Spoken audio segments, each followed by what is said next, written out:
Miércoles 19 de noviembre de 2025.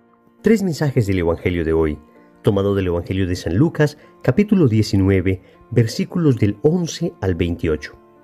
En aquel tiempo, Jesús dijo una parábola porque estaba cerca de Jerusalén y ellos pensaban que el reino de Dios iba a manifestarse enseguida. Dijo pues: un hombre noble se marchó a un país lejano para conseguirse el título de rey y volver después. Llamó a 10 siervos suyos y les repartió 10 onzas de oro, diciéndoles: negocien mientras vuelvo. Pero sus conciudadanos lo aborrecían y enviaron tras de él una embajada diciendo: no queremos que éste llegue a reinar sobre nosotros. Cuando regresó de conseguir el título real, mandó a llamar a su presencia a los siervos a quienes había dado el dinero para enterarse de lo que había ganado cada uno. El primero se presentó y dijo: Señor, tu onza ha producido 10. Él le dijo: muy bien, siervo bueno, ya que has sido fiel en lo pequeño, recibe el gobierno de 10 ciudades. El segundo llegó y dijo: tu onza, Señor, ha rendido 5. A ese le dijo también: pues toma tú el mando de 5 ciudades. El otro llegó y dijo: Señor, aquí está tu onza. La he tenido guardada en un pañuelo porque tenía miedo, pues eres un hombre exigente que retiras lo que no has depositado y ciegas lo que no has sembrado. Él le dijo: por tu boca te juzgo, siervo malo.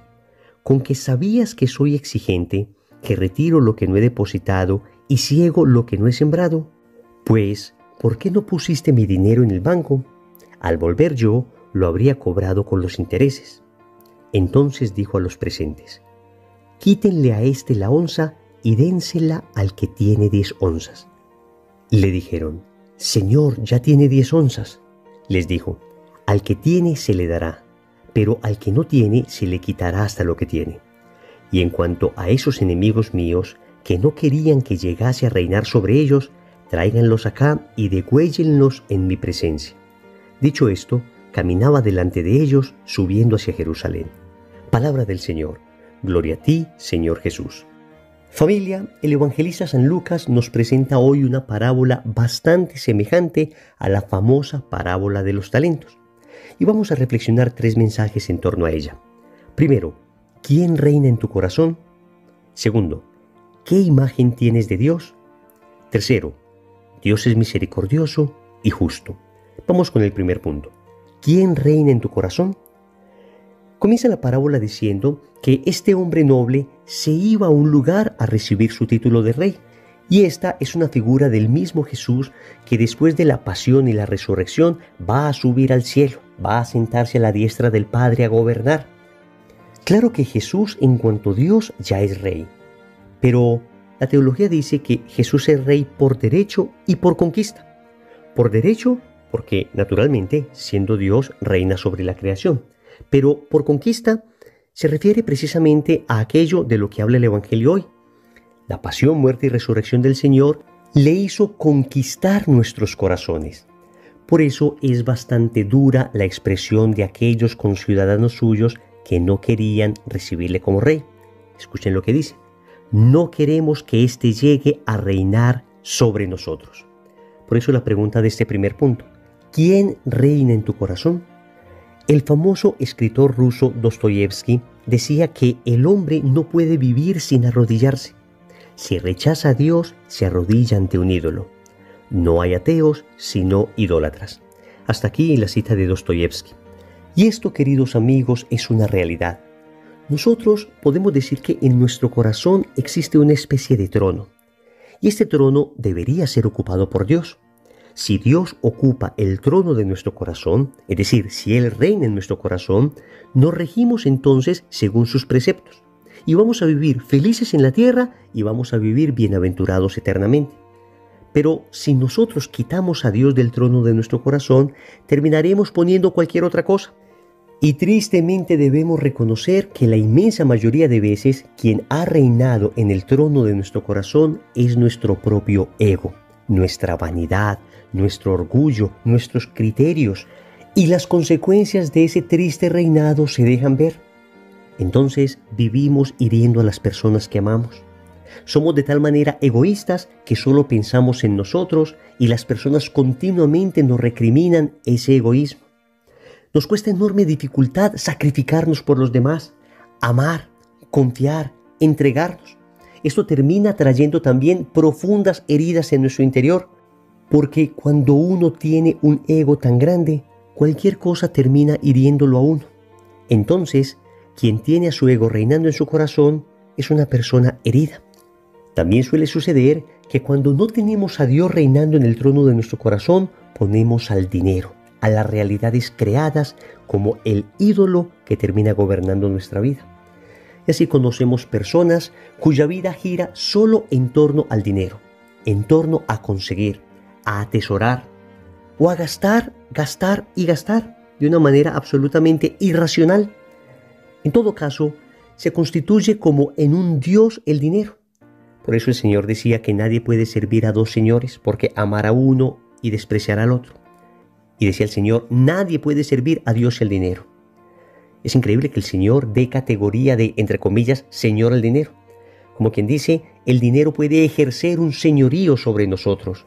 Y aquí entonces nos volvemos a hacer la pregunta que tantas veces nos hemos hecho. ¿Servimos al dinero o nos servimos del dinero? Amigos, así podríamos poner cualquier cantidad de cosas en el centro de nuestro corazón, en ese trono. Para uno será el placer, para otros será otro ser humano, el novio, la novia, el esposo, la esposa, los hijos, incluso personas buenas. Pero amigos, no puedes poner en el lugar que le corresponde a Dios a ninguna criatura, porque siempre, óyeme bien, siempre te van a defraudar, siempre. Recuerdo que una señora me decía en un acompañamiento, Wilson, yo puse a mi esposo a reinar en mi corazón, yo lo puse a él en un pedestal, lo puse a él a gobernar mi vida, como una especie de rey. Pero cuando me falló, entonces mi vida quedó completamente destruida. Se me cayó mi ídolo, se quebró ese ídolo en 1000 pedazos en el suelo y yo quedé deshecha. Esto me sorprendió bastante y muy a propósito de esta meditación. Amigos, que quien reine en nuestro corazón sea Dios, nada más que Dios y exclusivamente Dios. Segundo, ¿qué imagen tienes de Dios? Amigos, como lo decíamos al principio, esta es una parábola bastante semejante a la parábola de los talentos. En este caso, el hombre noble entrega unas onzas de oro a algunas personas. Uno produjo 10, otro produjo 5. Lo increíble es que hubo uno que recibió la onza y devolvió exactamente lo que recibió. Y ya hemos hablado en otras meditaciones acerca de la necesidad, de la obligación que tenemos de poner a producir los talentos que Dios nos dio, de la necesidad que tenemos de ser una vela que se consume en servicio de los demás. Sería muy triste llegar ante Dios como una vela que no se estrenó, una vela que jamás se prendió. No, amigos, lleguemos ante Dios desgastados, alumbramos todo lo que pudimos, nos entregamos todo lo que pudimos y llegamos ante Dios con las manos llenas de buenas obras. Pero yo quisiera particularmente centrarme en el último hombre, ese que le dijo a su amo, Señor, aquí está tu onza. La he tenido guardada en un pañuelo porque tenía miedo, pues eres un hombre exigente que retiras lo que no has depositado y ciegas lo que no has sembrado. Querida familia, y es que en la expresión de este último hombre se encuentra resumida dramáticamente la imagen que muchas personas hoy tienen de Dios, una imagen del todo distorsionada. Y déjenme decirles que esto se debe al pecado original. Cuando Adán y Eva estaban en el jardín recién creados por Dios, conversaban con Dios como se conversa con un amigo. El Señor caminaba en la tarde con ellos. Había una relación de amistad, una relación de intimidad. Pero después de que Adán y Eva caen en el pecado, el Señor vuelve a visitarles. Y miren lo que dice Génesis 3:10. Adán le dice a Dios, escuché que estabas por el jardín, tuve miedo y me escondí. Amigos, esto es lo que hace el pecado, deformar la imagen de Dios en nuestro corazón. Destroza la imagen del Padre y la convierte en la imagen de un monstruo. No, mis queridos amigos, no, Dios no es un monstruo, Dios es un Padre y un Padre amoroso. Dios no te está mirando como un ogro que te quiere hacer daño. Él es un papá que te ama. Es un papá que, aunque hayas pecado, te perdona. Extiende su mano misericordiosa hacia ti para levantarte una y otra vez. Y no importa cuántas veces hayas caído, la misma cantidad de veces te va a perdonar, siempre y cuando te arrepientas de corazón, siempre y cuando con humildad profunda le digas: Señor, aquí estoy, perdóname. Él extiende su amor, Él extiende su bondad, su corazón amoroso siempre está allí. Quitemos pues esa imagen distorsionada que hemos tenido de Dios. Tercero, Dios es misericordioso y justo. El Evangelio termina con una frase bastante fuerte. Dice este rey: y en cuanto a estos enemigos míos, que no querían que llegase a reinar sobre ellos, tráiganlos acá y degüéllenlos ante mi presencia. Familia, ¿cómo lograr leer esta frase y unirla a aquello que acabamos de decir? ¿Cómo es esto que ese Dios misericordioso, bueno, que siempre nos perdona, puede terminar diciendo esta frase tan fuerte? Queridos amigos, es la realidad a la que nos sometió nuestra libertad. Óyeme, Dios perdona siempre. Dios es infinitamente misericordioso. Dios extiende su mano a todo aquel que se arrepiente, pero nos hizo libres. Y abusando de nuestra libertad, nosotros podemos rechazar a Dios y decirle: no me interesa. No me interesa tu amor, no me interesa tu misericordia, no me interesa estar contigo. Cuando en el Catecismo de la Iglesia Católica se habla del infierno, el Catecismo utiliza una expresión que ayuda mucho a entender cómo el infierno no es un defecto de la misericordia de Dios, sino un acto libre, una elección libre del ser humano. El Catecismo llama el infierno una autoexclusión de la comunión con Dios. Óyeme bien, el que se condena se autoexcluye. No es que Dios excluya a las personas, sino que Dios nos hizo libres y en cuanto libres podemos decidir estar eternamente separados de Dios. Si Dios obligara a una persona a estar eternamente a su lado, si Dios tomara a la fuerza a alguien y le dijese: tienes que estar conmigo para siempre, entonces no sería un Dios de amor, porque el amor nunca fuerza a nadie, el amor siempre da libertad. Entonces, esto es lo que conocemos como la justicia de Dios, dejar que las personas voluntaria y libremente decidan si aman a Dios, si se acogen a su misericordia o si por el contrario se alejan definitivamente de Él. Y si es que uno llegase a escoger el alejarse definitivamente de Dios, entonces la palabra de Dios nos ilustra esto con imágenes terribles, porque ciertamente estar lejos de Dios para siempre es lo más terrible que nos pudiera pasar. Oremos. Amado Señor, hoy te suplico que seas el Rey de mi corazón. Hoy te pido que tomes entera posesión de él y de mi vida. Hoy me quiero regir enteramente bajo tus preceptos. Hasta ahora he gobernado yo en mi propia vida y ha sido terrible. Ha sido terrible para mí y ha sido terrible para los que me rodean. Pero Señor, si tú gobiernas en mí, Señor, si tú gobiernas en mi vida, cómo cambia todo.